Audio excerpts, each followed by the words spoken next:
Good morning, Delaware. It's a great last Friday in June. Halfway through the year almost. Hard to believe. Goodness. Yeah, I know. It's crazy, isn't it? Yes. Where it has is. the year gone? That's Nicole Fowles, who is agreeing with me. Good morning. It's rare that happens. It is. But But it's so nice when it happens. And Gage Tellis on the board. Good morning, Gage. Good morning. Happy Friday. Wearing your SpaceX hat, I see. Of course. Of course. Of course. So- Hopefully we're all on the same page this morning, right? And our guest today, we'll see if she's on the same page, is Miriam Mansour from Voicecorps. Good morning, Miriam.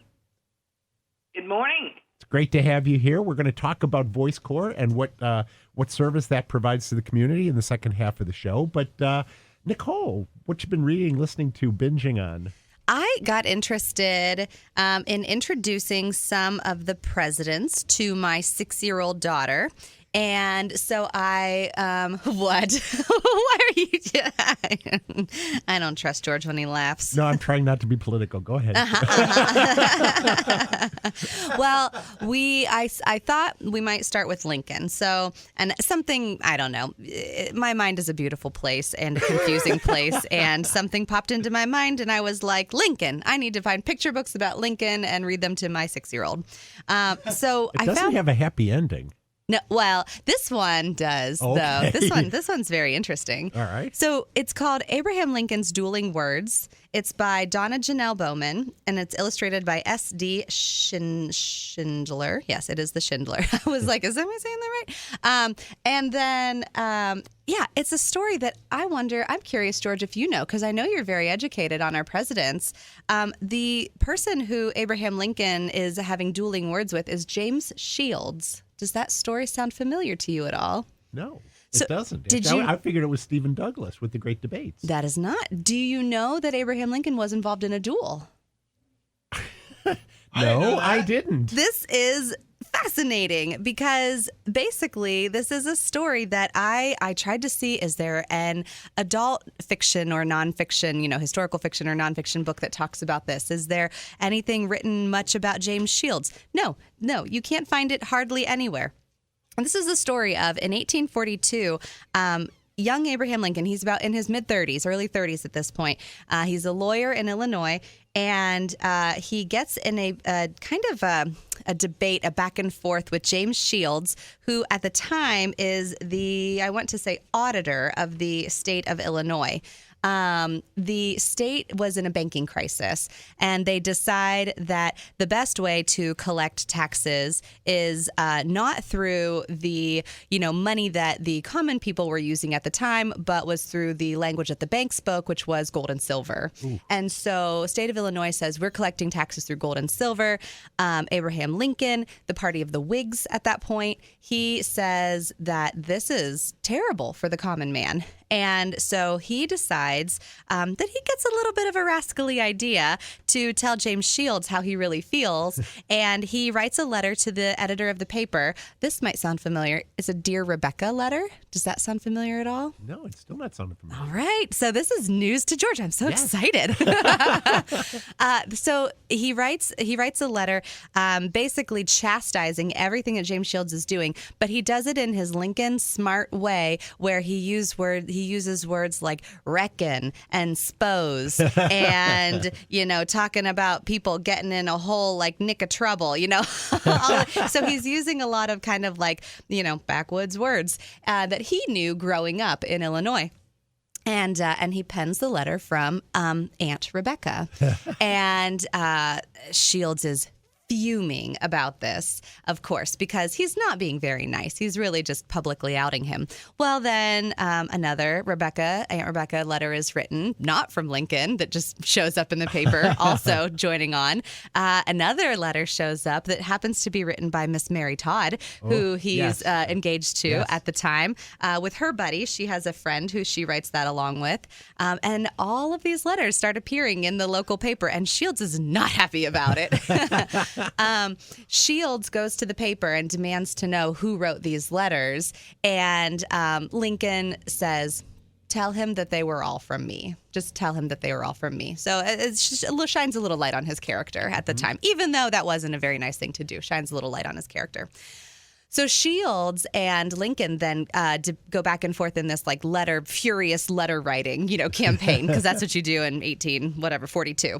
And so they're writing these letters back and forth. But in the process, Shields never asks Lincoln, did you write these? He just assumes. And then he demands an apology. So both of them are feeling as if their honor has been hurt. Lincoln is saying, you're not following the gentleman's code of conduct and asking me if I actually wrote these. Just ask me straight if I wrote these.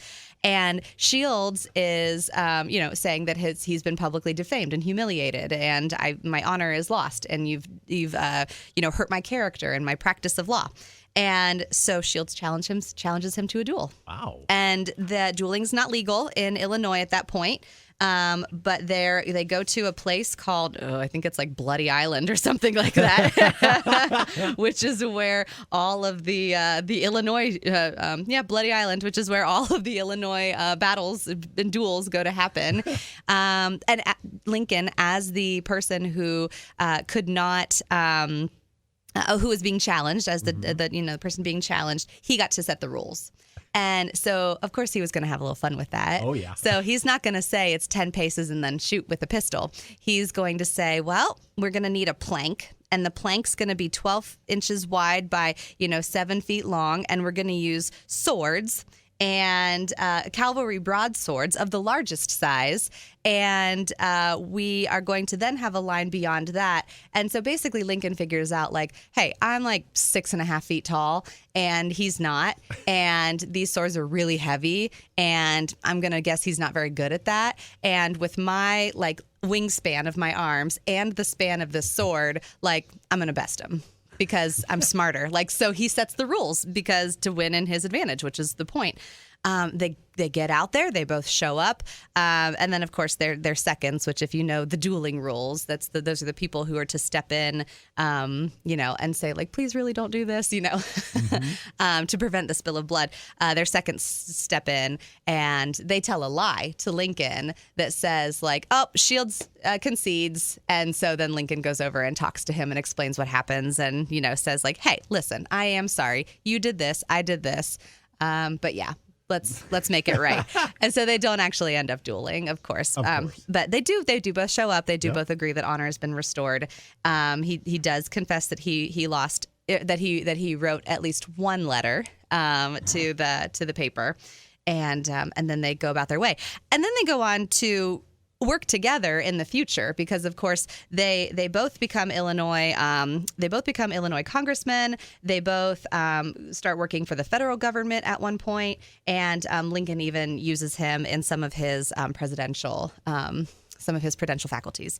So it's a really interesting story. The author, Donna Janelle Bowman, basically says that she stumbled upon a one-sentence mention of Lincoln's duel that was like, what? That just totally floored her. She said the more she researched and the more that she realized that Lincoln was a regular guy who made lots of mistakes, she realized that like, oh, this actually happened. There's one sentence that he says, Lincoln and Mary Todd were like, we're never going to talk about this ever again, right? Like, let's just like dust this under the rug. And an Army officer later asked Lincoln if rumors about the duel were true. And he says, I won't deny it, but if you desire my friendship, you'll never mention it again. So he really was ashamed, that this actually happened. But the author does go on to say that as she researched, there was one thing that he said that she felt like gave her permission to kind of write this book and not totally dishonor him. Yeah. Wow, that's fascinating. Yeah, it's called Abraham Lincoln's Dueling Words. Great. Well, thank you. Miriam, as somebody who reads on the radio a lot, what do you like to read for yourself? I am mostly a nonfiction reader. Uh-huh. I enjoy a lot of the classical literature, classical art, classical music. Uh-huh. Yes. I'm pretty much of an introvert that way. That's all good stuff, though. I mean, it's classical for a reason. Yeah. Because it's withstood the test of time. So yes, that's true. So my book this week will not stand the test of time. It's just for fun, but it's really kind of interesting. It's a book called Come Fly the World, the Jet Age Story of the Women of Pan Am. Oh, yes. The airline, yes. Julie Cooke is the author. This book was published this past March. I picked it up as an advanced reader's copy. It sat on my desk at home for about 4 months, and I finally read it last week. That's how it works. So yeah, it is. I've got one that's even a little older than that I'm still going to read. I don't know if I'll actually review it on the radio or not, but it's sitting there. This one is the stories of 5 women who, for very different reasons, became stewardesses, and that's what they were called in the 60s, for Pan American Airlines in the 1960s, as I said, and what that career move meant to the rest of their lives. And it's filtered through a number of different prisms, the sexual revolution, the women's liberation movement, the Vietnam War and its tragic aftermath, and the globalization of the world economy. So, I mean, it puts these women in a bigger context of what their kind of career ambitions meant to the world. There were Pan Am was the only airline that was an American flag carrier that only flew international routes. You couldn't take Pan Am from New York to Los Angeles, for example. They eventually circled the globe. They had the around the world flights, and flying with Pan Am was like the top rank of being a stewardess. I mean, if you could fly for Pan Am, you were really up there. It was like, being a Marine officer.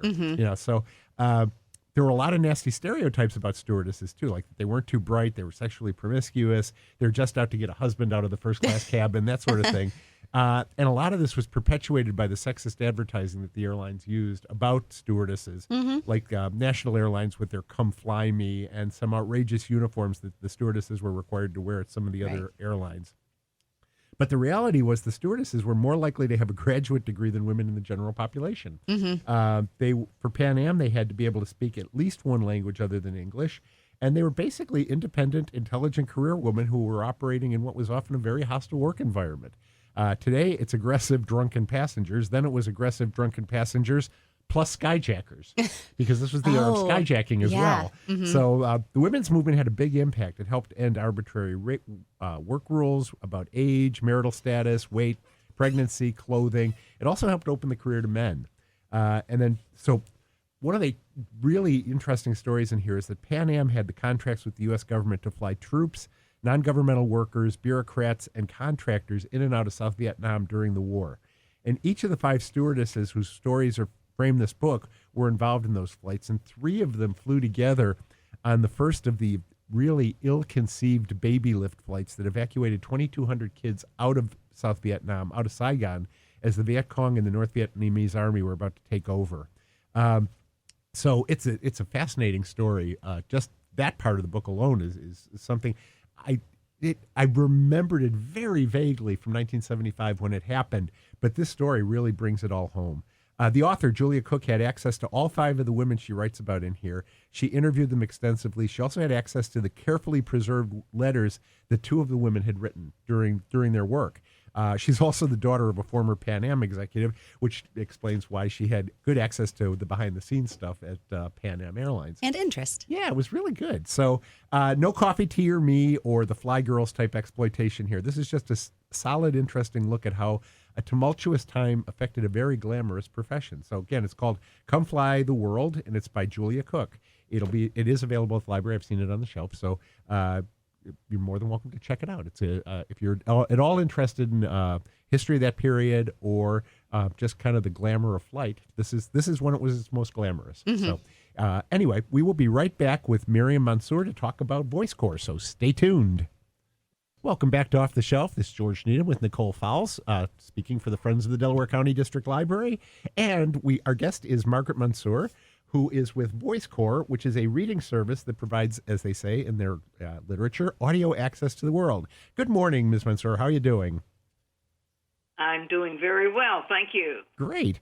So let's talk a little bit about what is Voicecorps. Let's start with the real basic question. The simplest question with probably the longest answer. Well, we are a daily, in-home, 24-hour, commercial-free radio reading service available in Central, Northwest, and Southeast Ohio counties. We read newspapers, magazines, books, and other current printed material to people who are blind, have low vision, or other conditions preventing them from holding a book or newspaper. Great. We are the first radio reading service in the state, the third reading service of its kind in the world, Wow. and the first in the nation to be established by blind recipients That's who fascinating. wanted to be informed and who felt the need for such a service to keep in tune with the world around them. We've been around since 1975. We started out as Central Ohio Radio Reading Service, and we evolved and became Voicecorps about 20 years ago. So what kind of things can people hear if they listen to Voicecorps? Well, we have all kinds of programs. We read the Columbus Dispatch every morning, 365 days a year. Wow. Read the Suburban News every weekday evening from 5 to 6:45. That takes different areas around Columbus. And I read the Outlying News, which is the Delaware Gazette, every Tuesday evening at 5 p.m. and the Marysville Journal-Tribune at 6 p.m. every Tuesday. This Week Delaware airs at 5 p.m. Thursday. And we have a lot of favorite programs. The obituaries are really big because so many of our listeners are older and they want to know who died. Yes. They want to know why the trash wasn't picked up. They Right. want to know about the local police calls. Right. Right. Yeah, that's all stuff that you're not going to get from the National Library for the Blind and Physically Handicapped, right? They're not going to do the obituaries from the Delaware Gazette from No. Washington. Uh-huh. So this is one of the things that's really interesting about this. This is totally local, right? I mean, you're not reading the New York Times. I was looking at your program listings, and I see a few things that are national, but mostly this is local information all day long.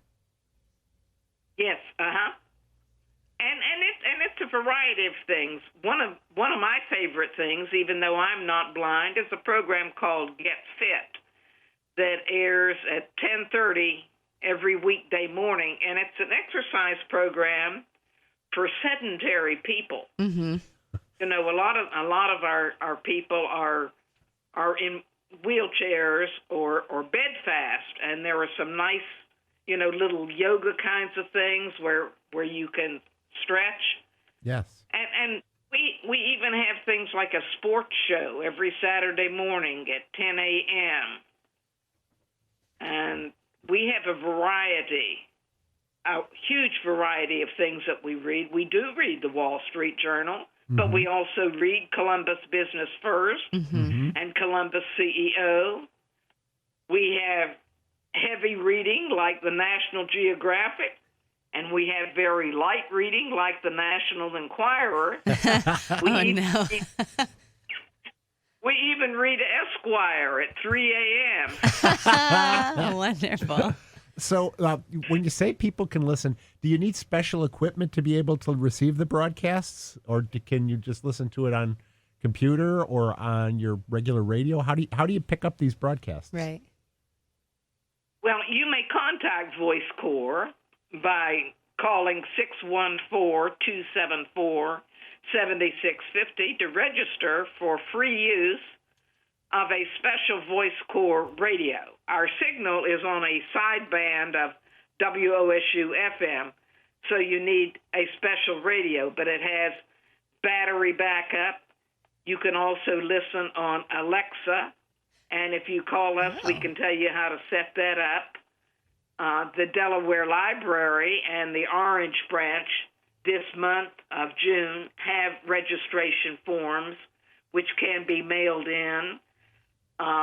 We're also available on the internet, www.voicecorps.org, and that's spelled VOICECORPS. If you have cable TV, we are on the Community Bulletin Board channel. I know on Spectrum it's 1020. Mm-hmm. It can be downloaded to a smartphone or a tablet. We have a Facebook page. and we're on Twitter Goodness. and Instagram, and we're always available to help you get registered. This is amazing. That's great. I worked with the National Library for the Blind and Physically Handicapped many years ago, and they were so hidebound. They were still recording things on like 16 RPM flexible discs for people who are blind. And even then, that technology was so outdated. And to hear you talk about all the different platforms on which your content is available just blows me away. That is just so great that you're able to use so many different sources like Right. that. So now, one last question I want to make sure I get in here. Can people volunteer to be readers, or is this something? Do you have to have like a great radio voice like Nicole's or Mark's or somebody like that? Or do you need to, or can anybody volunteer to help with this? I was a volunteer with not Voicecorps in Central Ohio, but in Cincinnati. They have a kind of a sister kind of service in Cincinnati, and I got to read the obituaries. Wow. That was my job. Okay. But Miriam, yes, tell us how people can volunteer if they can volunteer. Oh, yeah. We need a lot of volunteers because our staff only numbers 4 full-time and 3 part-time employees. To stay on the air 24 we have hours? over 200 volunteers. Wow. They provide reading, clerical, and outreach services such as public speaking and presenting Voicecorps at information fairs and clubs. You do not need to have a trained radio voice, but you have to audition so that we can determine if your voice is clear. Great. That's And maybe the best program for you. Yeah. I have to say your voice is very clear. Your enunciation is so good. I'm jealous. Yeah, I have been a volunteer for about 15 years now, and I really, really love it. Well, that's great. Well, thank you so much for talking about this. As you mentioned, we do have information at both the Delaware and the Orange Library. If you would like to register for this service, or if you know somebody who should be getting this service, you can pick up the registration form at the library. We have bookmarks that the Voicecorps folks have dropped off that has the telephone number that Miriam quoted earlier, plus the voicecorps.org website that you can visit. That's all here, plus a program listings guide, so you can even find out all the wonderful things that they offer, which we didn't have time to talk about all of them. So thank you very much for being with us, Miriam. This is really a great service. I appreciate your volunteer service to it, and I really also appreciate the fact that you gave us all this literature that we could display about Voicecorps this month at the library. So thank you very much. You're welcome. It was a pleasure. I look forward to. In fact, I listened to your reading of the Delaware Gazette article about our display of Voicecorps a couple of weeks ago on the web. So thank you. That's right. So that's kind of meta, but I enjoyed it. We do have a couple of things coming up at the library this week with Summer Reading Club and everything. And I just wanted to say the chicks have hatched at Ostrander. Ostrander, yes. They'll be there until June 30th. We have the eggs right now at Delaware. They're scheduled to hatch maybe a week from Monday, around July 5th. Right. They'll be there until July 14th, and then they'll be at Powell arriving on July 7th. They're scheduled to hatch around July 19th, and then they'll be out of there by July 28th. So come on by and see the little chickies. The little chickies, yes. Yeah, well, we're still going on with our summer reading club, and this Tuesday, June 29th, we have a very special visit from the Ohio Bird Sanctuary. We are going to be introduced to some birds of prey. This is a virtual visit, and it is Tuesday at 6:30 p.m. So you do need to register for that event so that we can get you the Zoom link for that. But it's live. It's interactive, and you will get to see these birds of prey. And if you listened to our show last week, we met Rich Nickham from Preservation Parks of Delaware County, and at the Deerhaven Park on Liberty, they have their aviary with some birds of prey in there too. They were fascinating. I should suggest that you watch our website and sign up for our events emails, because we've got some surprise special events coming up, and they're coming up the week of July 5th.